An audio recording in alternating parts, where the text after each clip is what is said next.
मैं ये कह रहा था कि नी मानने का मकसद क्या है? मतलब आपका मतलब है अल्लाह को।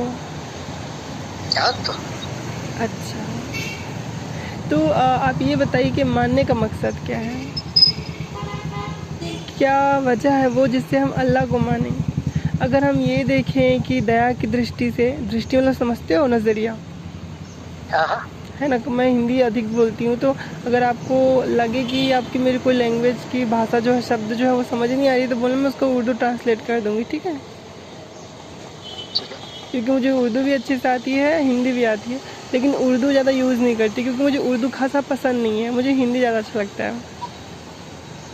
अच्छी बात है। हाँ, तो मैं ये बोल रही थी कि अगर हम दया की दृष्टि से देखें, नज़रिए से देखें कि अल्लाह को खुदा माने, तो वो भी नहीं मान सकते। क्यों?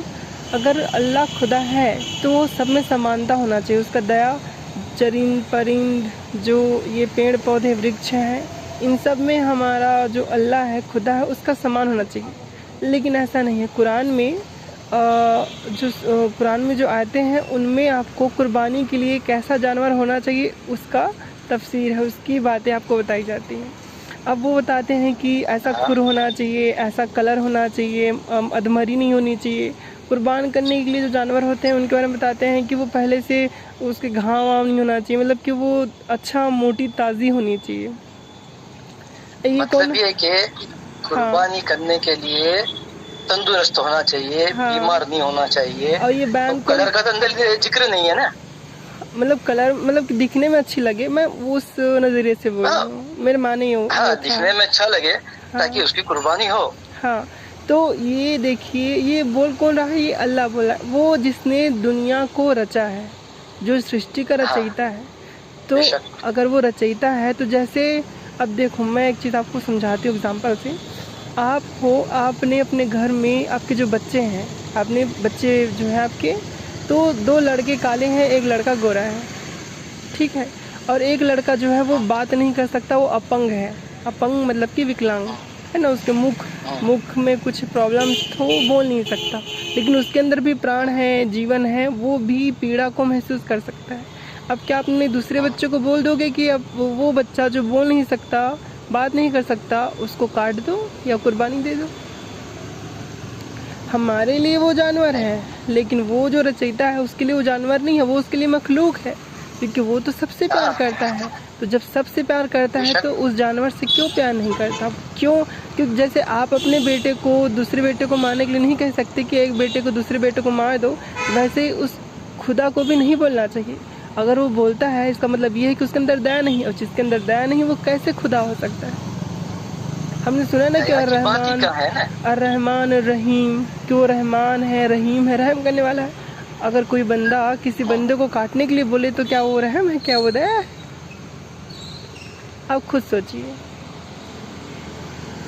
आप इतने दिन से इस्लाम को फॉलो कर रहे हो, आपने भी कई बार अल्लाह के 100 नामों में से बहुत सारे नाम को लिया होगा कि वो रहमान है, रहीम है, दया करने वाला है। हाँ तो क्या सही है। आपको लगता है कि वो दया करने वाला दयालु है?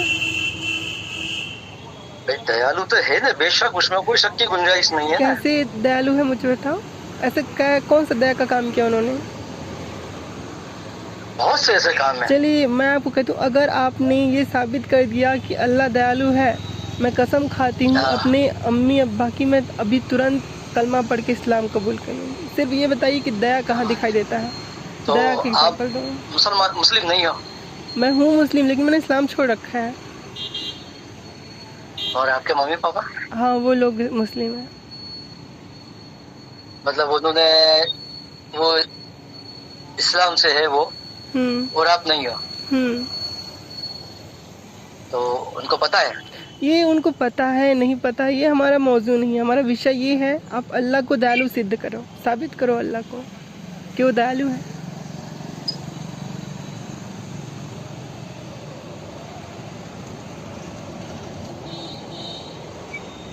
क्या हुआ? आपके सवाल तो बहुत ही, आपके लिए बहुत स्पेशल टाइम निकालना पड़ेगा मुझे। आप, मैं बताती हूँ, अगर आप एक बिल्कुल फ्री लाख होकर। चौबीस हजार घंटे, दिवस, वर्ष, कल्प, इनका भी वक्त निकाल लेंगे ना, प्रकाश वर्ष की जो गति होती उस अगर आप 1000 साल का प्रकाश वर्ष का भी निकाल लेंगे ना, तो भी मेरे सवाल का जवाब नहीं दे सकते। क्यों? क्योंकि इसका कोई जवाब ही नहीं है। संसार को देखो, अगर हम ये कहें कि सृष्टि का रचयिता वो है, तो उससे बड़ा जालिम कोई नहीं हो सकता। जैसे देखिए, आप सांस लेते हैं, सांस छोड़ते हैं, आपके सांस लेने और छोड़ने से बहुत सारे सूक्ष्म जीव खत्म हो जाते हैं। आप नहाते हैं, अपने बॉडी को रगड़ते हैं, उसके रगड़ने से आपके शरीर में जो घर्षण होता है, उससे हमारे शरीर में अच्छे बैक्टीरियाज होते हैं, बुरे बैक्टीरियाज होते हैं, वो मर जाते हैं। आप जब भोजन पकाते हो, खाना, अब उसको खाते हो तो पचने में बहुत सारे जीव मर जाते हैं, पकाते वक्त बहुत सारे जीव मर जाते हैं। हर एक क्षण, हर एक पल हम लोग हिंसा कर रहे हैं। जब चलते हैं तो हिंसा, बैठते हैं पकाना नहीं चाहिए, तो फिर ये कैसे खाना चाहिए? पकाना चाहिए और खाना भी चाहिए, लेकिन अगर आप जिसको आप अल्लाह कहते हो, उसने दुनिया ऐसी बनाई है, तो वो दयालु कैसे है? क्योंकि उसके इस दुनिया में इतनी हिंसा हो रही है। चलो ये तो हम लोग जानबूझ के नहीं करते, अनजाने में हो जाता है, क्योंकि हमारा नित्य कर्म है, हमको खाना खाना ही है, नहाना ही है।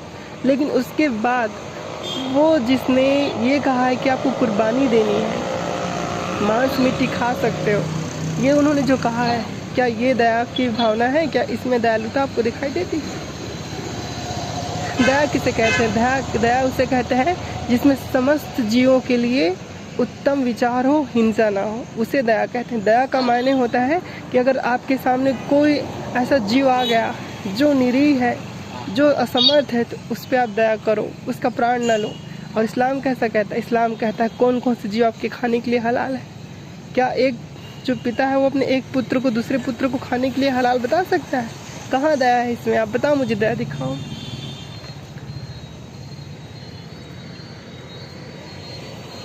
दयालु है ना वो? कहाँ दया दिखाओ मुझे, दुनिया में कहाँ दया दिखाई दे रहा है उसके?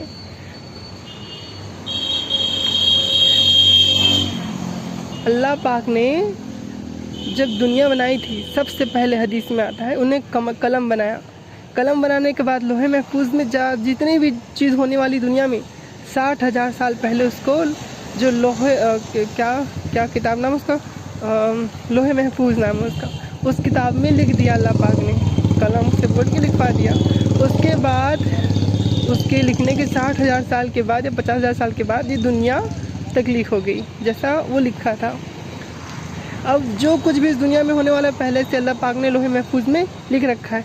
इवन कुरान की जो आयतें उतरती थी नबी पाक के पास, जो हमारे खातमन नबी, आखिरी नबी हैं मोहम्मद सल्लल्लाहु अलैहि वसल्लम, उनके पास भी जो आयतें उतरती थी, अल्लाह ताला लोहे महफूज से ही निकाल के देते थे, क्योंकि वो पहले से ही लिखी हुई थी। अब मुझे ये बताइए, वो लोहे महफूज में सारा कुछ पहले से लिखा हुआ है, तो ये जो रेप हो रहे हैं, ये घटनाएं भी उसमें लिखी हुई हैं। ये जो कोई मुस्लिम के इस्लाम छोड़ देता है, वो भी लिखी हुई, कोई इस्लाम में दाखिल होता है, इस्लाम को छोड़ देता है, वो भी उसमें लिखी हुई है।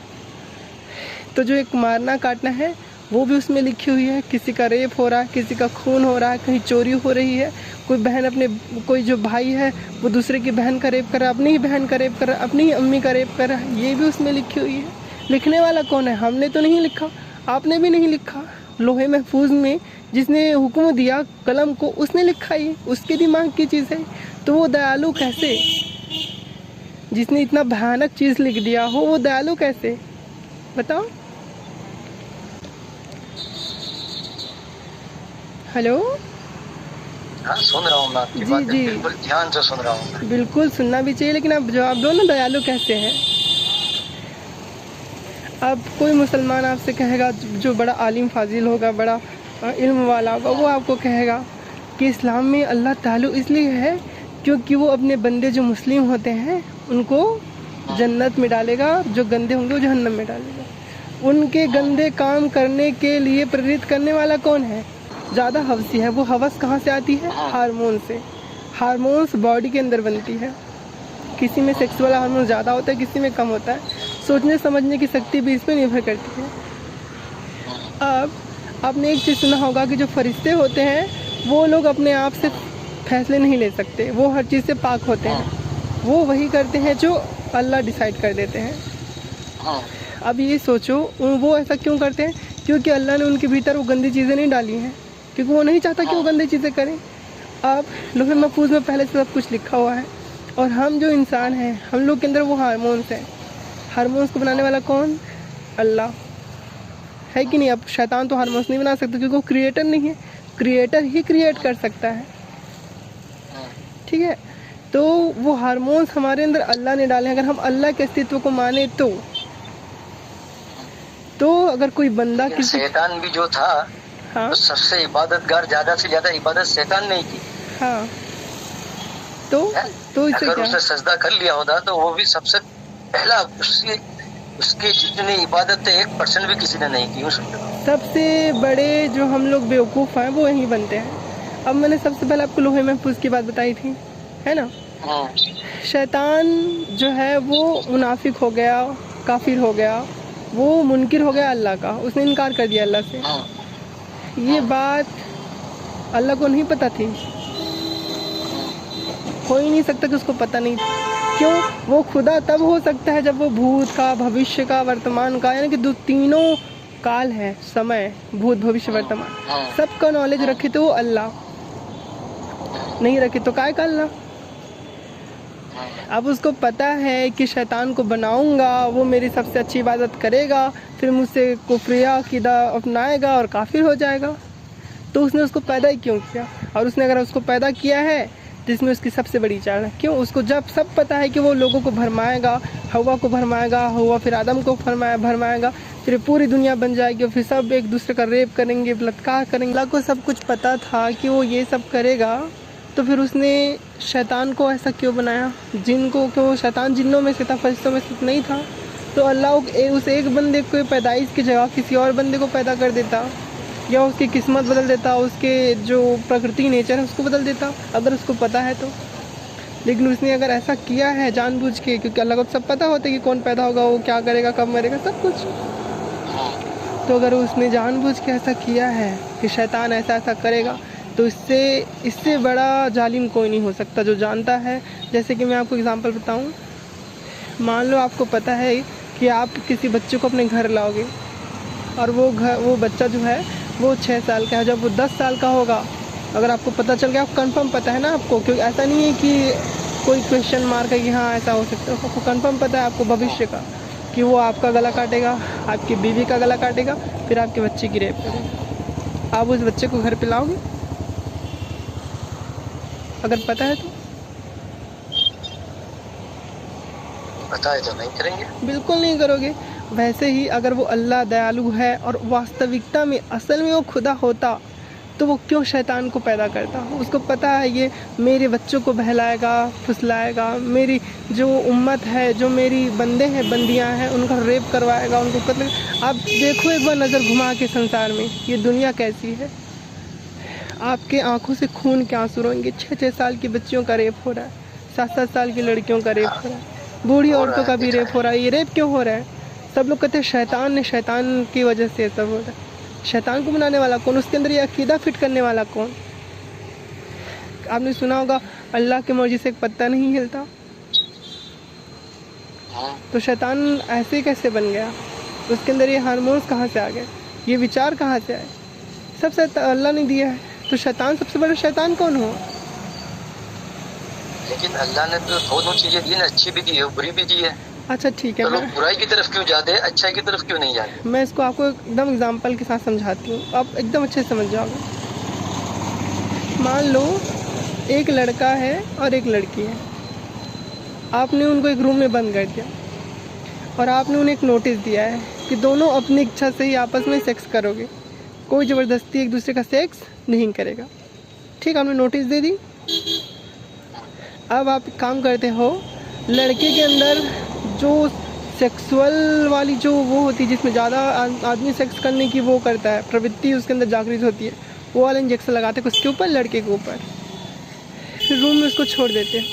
फिर आप क्या देखोगे, वो लड़का, उसको इंस्ट्रक्शन तो पता है कि मुझे जिस घर में जहाँ मैं रह रहा हूँ उसके मालिक ने कहा है कि मुझे रेप नहीं करना, लेकिन वो अपने नेचर से, अपने हार्मोन से वो प्रभावित हो करके उसके दबाव में उस लड़की का रेप करेगा और उसको सही लगेगा। किस वजह से? क्योंकि आपने उसके अंदर वो इंजेक्शन डाली है। वही हाल हम लोग का यहाँ पर है। अल्लाह ने कुरान में ये तो बोल दिया, मैं हालांकि ऐसे के अस्तित्व को नहीं मानती, लेकिन आप मानते हो इसलिए एग्जांपल दे रही हूँ। हालांकि अल्लाह ने सबको पैदा कर दिया, और उसने कुरान में और दीगर चीज़ों में ये भी कह दिया कि भाई आप लोग जो है वो ये जो रेप है ये मत करो, वो मत करो, बहुत सारी चीज़ें। हालांकि अल्लाह ने रेप करने को गलत नहीं ठहराया, मैं आपको बताऊंगी बाद में। तो वो ये सब बोल दिया, लेकिन क्या किया, ऐसे ऐसे मानसिकता वाले इंसानों को पैदा किया उसने जिसके अंदर के हार्मोन्स ऐसे हैं कि वो लड़की को देख के रेप करते हैं। ये करने वाला कौन? अल्लाह है। रेप करने का कहाँ पर लिखा है? सूरह नूर की आयत 33, उसमें अल्लाह ताला कहते हैं कि ऐ लोगों, अपने मुस्लिमों को करें कि तुम लोग बांदियों को, जो बांदी होती हैं गुलाम लड़की, लोंडी कहते हैं, तो उन लोगों से व्यभिचार मत कराओ। व्यभिचार का मतलब होता है वैश्यावृत्ति। उनसे व्यभिचार, ये वैश्यावृत्ति मत कराओ। लेकिन अगर कोई शख्स उनसे वैश्यावृत्ति करवाता है तो अल्लाह उन्हें माफ़ कर देगा। इसके मायने माफ़ कर देगा, क्षमा कर देगा। इसके मायने क्या है? मान लो हमारा संविधान कहता है कि देखो भारत के लोगों, आप लोग कभी किसी लड़की का रेप मत करो, लेकिन अगर कोई बंदा रेप करता है तो संविधान उसको माफ़ कर देगा जब वो हमसे क्षमा मांगेगा। अल्लाह भी ऐसा कहता है कि कोई अगर किसी को वेश्यावृत्ति करवाता है दबाव में किसी लड़की से, गुलाम लोंडिया से, तो अल्लाह उसकी माफ़ी मांगने के बाद उसे माफ़ कर देगा। तो क्या संविधान अगर ऐसा कहे कि हम जो है, मतलब आप जो है वो रेप करो, मतलब रेप मत करो, लेकिन अगर कोई रेप करेगा तो उसको हम माफ़ कर देंगे, तो क्या रेप बंद होंगे इस देश में? उनको तो पता है हम लोग। सूरह नूर में है, आपने बताया आर्टिकल कितना है? 33 है। हाँ, नीचे वाला जो हिस्सा है वो पढ़िए आप। उसमें मैं नीचे का बता रही हूँ, ऊपर तो बहुत लंबा है, नीचे का बता रही हूँ। नीचे में लिखा हुआ है कि आए लोगों, मुसलमानों को वो लोग कह रहे हैं कि जो लौंडियाँ होती हैं उनको व्यभिचार के लिए फोर्स मत करो, दबाव मत डालो, लेकिन अगर कोई दबाव डालता है तो अल्लाह उसके माफ़ी मांगने के बाद उसे माफ़ कर देगा। तो ये कुरान की आयत पढ़ के कि अल्लाह माफ़ी मांगने के बाद माफ़ कर देता है, कौन नहीं ऐसा काम करेगा? आपने ये जो बीच का 35 आप कह रही हो, ये आपने बीच से उठाकर अब बता रही हो। सूरह नूर का 33 स्टार्ट से आप पूरा पढ़िए। हाँ, पढ़ो आप। मैं अभी शॉप पर हूँ, मेरे पास है नहीं। आपने पढ़ा नहीं है? पूरा मुझे सुनाना। जो ऊपर के आयतें हैं ना, उसमें इस कॉन्सेप्ट में नहीं कहा गया है, इसलिए मैंने नहीं बताया।